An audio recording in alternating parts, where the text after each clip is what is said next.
আসসালামু আলাইকুম প্রিয় দর্শক, কদিন আগে আমি রাজনৈতিক দলের তহবিল নিয়ে, টাকার উৎস নিয়ে কিছু প্রশ্ন করেছিলাম।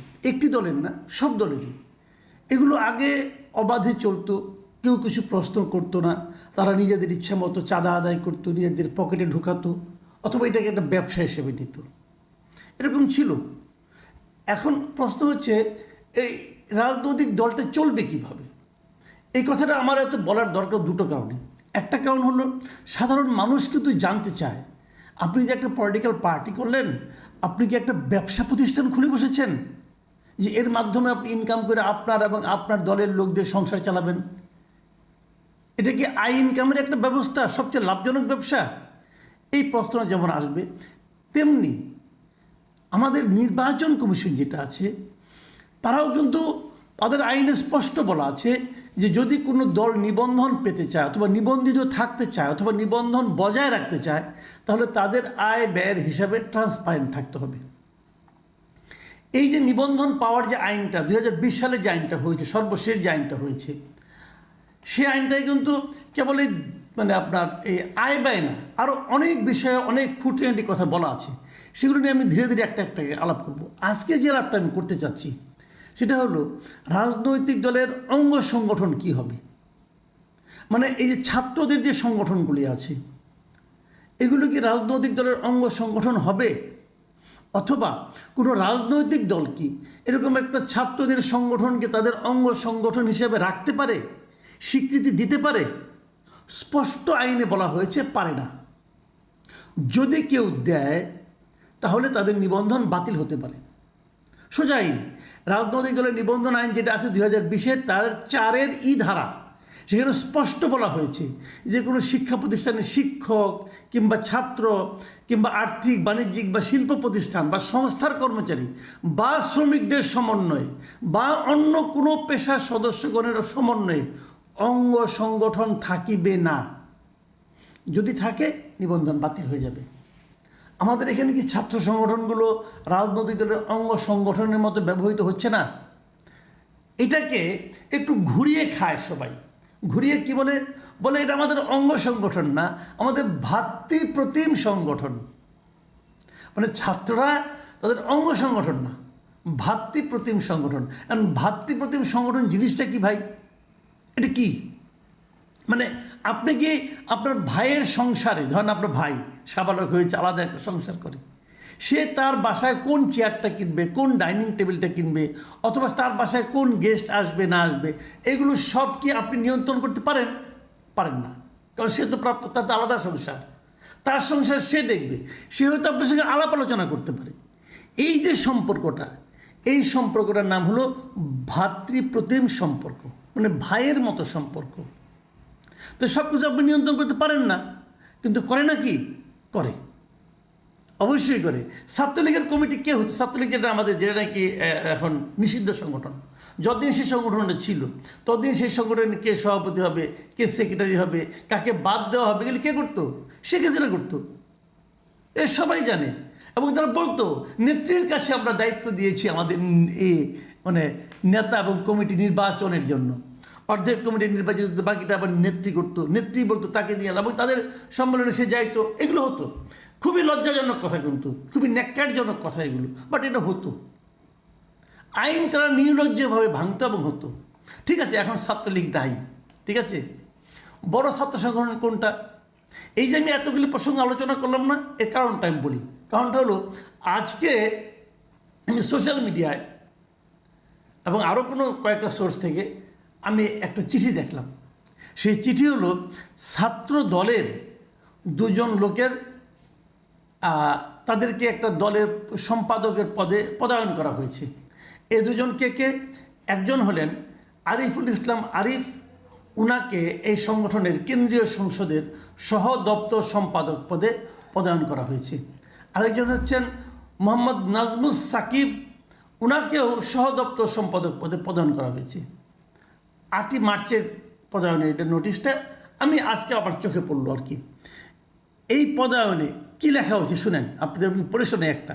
প্রিয় সহকর্মী, শুভেচ্ছা রইল।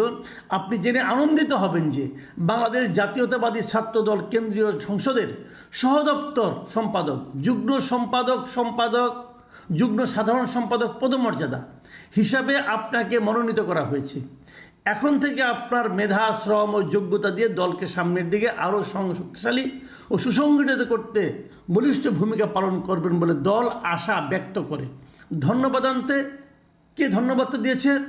অ্যাডভোকেট রুহুল কবির রিজভী, সিনিয়র যুগ্ম মহাসচিব, জাতীয়তাবাদী দল বিএনপি।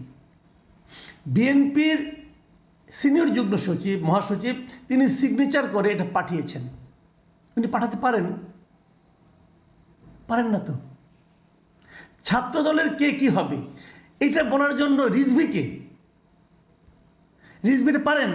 যখন এটা রিজভি করেন তখন কিন্তু প্রমাণিত হয়। আপনি একটা কাগজ রাখলেন, আপনি ব্ল্যাক অ্যান্ড হোয়াইটে একটা ডকুমেন্ট তৈরি করলেন যে আপনাদের একটা ছাত্র সংগঠন আছে যার নাম জাতীয়তাবাদী ছাত্র দল, যে সংগঠনে নিয়োগ করতে হলেন আপনি রুহুল কবির রিজভী।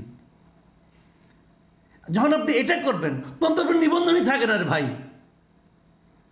এই লোকগুলি কি মাথা মোটা কিনা আমি জানি না, এরা বোঝেও না তারা এখন কোন সময়টাতে অবস্থান করছে, দেশে এখন কি চলছে কোনো ধারণা আছে এই সমস্ত লোকের? কোনো ধারণা আছে? দল খুব ভালো অবস্থায় আছে, বিএনপি খুব ভালো অবস্থায় আছে। বিএনপি যারা নাকি বিএনপির অনেক নেতৃবৃন্দের সঙ্গে আমার কথা হয়েছে, তারা কিন্তু সবসময় মনে করে তাদের দলের বিরুদ্ধে এক ধরনের ষড়যন্ত্র চলছে। একটা কথা কিন্তু আমরা আগেও শুনেছি, আপনাদের নিশ্চয়ই মনে আছে, এই যে -2 -1 মানেটা কি ভাই? কি মাইনাস করতে চায়? দলকে মাইনাস করতে চায়। এই একটা ইস্যুকে কেন্দ্র করে কিন্তু আলোচনা হতে পারে। আপনি তো বলবেন না, পারবে না, আমরা বিরাট দল, হ্যান দল, ত্যান দল, বলতে পারেন, আপনি বলতে পারেন। কিন্তু এই যে এই ডকুমেন্টটা কোন বিবেচনায় আপনার পক্ষে যায়? আপনি মুখে বলে দেন যে তোমাদের অমুক হবে, তোমরা তো আলটিমেটলি আমরা বুঝি ভাই, এগুলো তো সব আপনাদেরই মানে অনুগত ব্যক্তিগণ। আপনাদের যে অনুগত তাকে আপনার রাখবেন না, তাকে স্বীকৃতি দিবেন, অন্যদেরকে স্বীকৃতি দিবেন, এটা তো আমরা বুঝি। ছাত্রলীগের ক্ষেত্রে বুঝা, কিন্তু ছাত্রলীগের ক্ষেত্রে কিন্তু এতটা মূর্খতা দেখাতো না, বলে দিতেন উনি, কিন্তু গঠন কিন্তু করতো ছাত্রলীগ নিজেরাই। ওরাই দেখতাম সভাপতি, সেক্রেটারি ওরাই সিগনেচার করে দিত কমিটি। আর এখানে সিগনেচারের দায়িত্বটা আপনারা ছাত্রদলের সভাপতি, সেক্রেটারিকে দিতে রাজি না। ও রুহুল কবির রিজভী হিসাবে সিগনেচার করতে হবে। সিগনেচার আল্লাহর রহমতে খারাপ না, বিশাল একটা সিগনেচার উনি করেন। এত সিগনেচার করার শখ কেন ভাই? যে সিগনেচার আপনার দলের জন্য বুমেরাং হতে পারে, এটুকু বোঝার যখন আপনার ক্ষমতা নাই, সিগনেচার করেন না। সব জায়গায় তো কর্তৃত্ব ফলানোর কোনো দরকার নাই। আমি রুহুল কবির রিজভীকে প্রশ্ন করতে চাই, আপনি কোন এখতিয়ারে এই কাজটা করলেন? এবং আপনার এই এখতিয়ার বহির্ভূত কাজের জন্য আপনি দল যে আগামী দিনে বিপদে পড়তে পারে, এই ধারণাটা আছে, থাকা উচিত। প্রত্যেকটা দলের আমি বলবো, অনেকে বলে না, এখন ইদানিং কথা উঠছে শিক্ষা প্রতিষ্ঠানে রাজনীতি করা চলবে না, শিক্ষা প্রতিষ্ঠানে ছাত্র সংগঠন করা চলবে, রাজনীতি করা চলবে না। আমি কিন্তু এই দাবির পক্ষে। ছাত্র সংগঠন থাকবে, কোনো সমস্যা নাই, কিন্তু সেটা রাজনৈতিক ছাত্র সংগঠন হবে না। সেই ছাত্র সংগঠনের একটা রাজনীতি থাকতে পারে, কোনো সমস্যা নাই, কিন্তু এই রুহুল কবির রিজভীর মতো পলিটিক্যাল লিডাররা সেই দলের কমিটিতে কে থাকবে না থাকবে তা নির্ধারণ করে দেবে না। যখন নির্ধারণ করে দেয় তখন এদের আর রাজনৈতিক শক্তি, এদের আর মানে ছাত্র সংগঠন মনে হয় না, তখন মনে হয় কি এদের অনুগত একদল কর্মী, এছাড়া তো আর কিছু মনে হয় না। আমরা কিন্তু দেখেছি আওয়ামী লীগ ছিল, বিএনপির দেখলাম, আপনার যে জাতীয় নাগরিক পার্টি তাদেরও কদিন আগে একটা হলো, তারপর আপনার ইসলামী ছাত্র শিবির, এটা তো জামাতের সংগঠন, এটাও সবাই জানে। সমস্ত পলিটিক্যাল পার্টির কিন্তু একটা করে ছাত্র সংগঠন আছে। এটা কিন্তু আগে ছিল না, স্বাধীনতার আগেও ছিল না। ছাত্রলীগ এবং আওয়ামী লীগের চিন্তা ভাবনা একই রকম, একই ধারায় প্রবাহিত হতো, কিন্তু ছাত্রলীগের কমিটি কিন্তু শেখ মুজিব করে দিতেন না। সেটা শুরু হয়েছে স্বাধীনতার পর থেকে, এবং স্বাধীনতার পর থেকে শুরু হয়েছে বলেই ছাত্র রাজনীতিতে বিশৃঙ্খলা আসছে, ছাত্রলীগে ভাঙন আসছে। এটা থাকা প্রয়োজন নাই। আমি মনে করব আগামীতে এই সমস্ত রাজনৈতিক নেতারা, বৃহৎ নেতা, জায়গান্তিক লিডার, সব বড় বড় নেতারা একটু ঠান্ডা মাথায় চিন্তা ভাবনা করে কাজ করবেন। প্রিয় দর্শক, এখন এ পর্যন্তই। আল্লাহ হাফেজ।